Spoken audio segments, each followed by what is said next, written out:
Imaginadevos que tendes que vivir día si e día tamén con pragas de ratas, con pragas de pulgas, cun cheiro constante no voso edificio, cunha morea de lixo no patio interior. É un inferno, non credes? Pois mirade, é o que están sufrindo os veciños do barrio de Poboadores en Vigo, todo segundo eles por uns presuntos ocupas que hai no edificio e que atafan as súas necesidades no patio común. Dende que estos presuntos ocupas chegaron, a veciñanza síntese insegura e dende logo que é normal, porque, atentos, apareceron 3 cadáveres no edificio.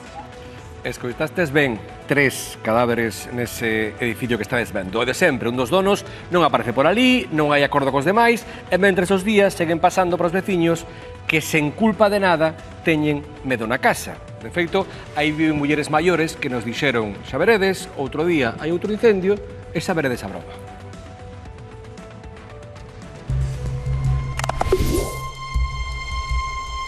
Non sei como é convivir con esta situación, que é o que vedes os veciños.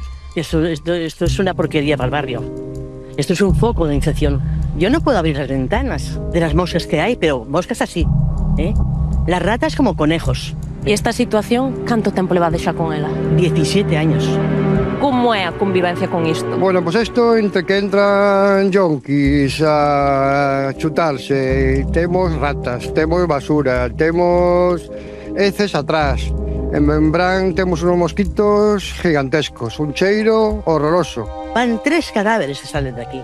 2 incendios. ¿Qué esperamos? ¿Que explote todo ya por los aires? Remedios, hai tan só unhas semanas que procedían a levantar ese corpo que unha persoa que faleceu aquí dentro, un rapaz de 33 anos, e comentabades aos veciños que ao día seguinte... Al día siguiente, ya por la noche, yo vi una luz y estaba ahí la vela. Ahí se ve todavía los restos de la vela.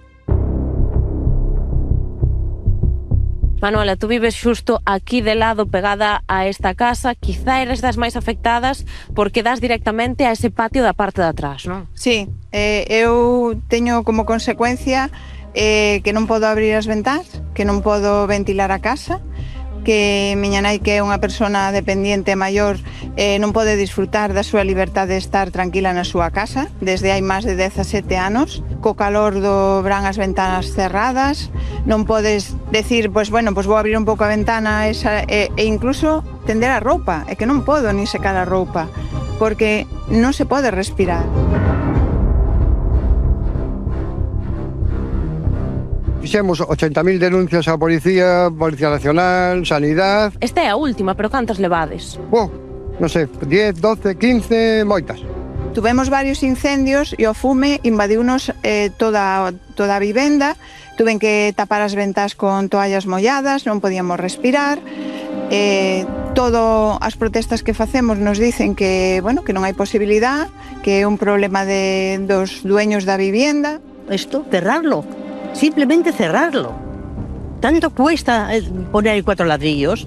Nosotros denunciamos que, por favor, tapen ese local, que fagan algo, que limpien, polo menos que non haxa acceso a xente da calle, que lles busquen outro sitio.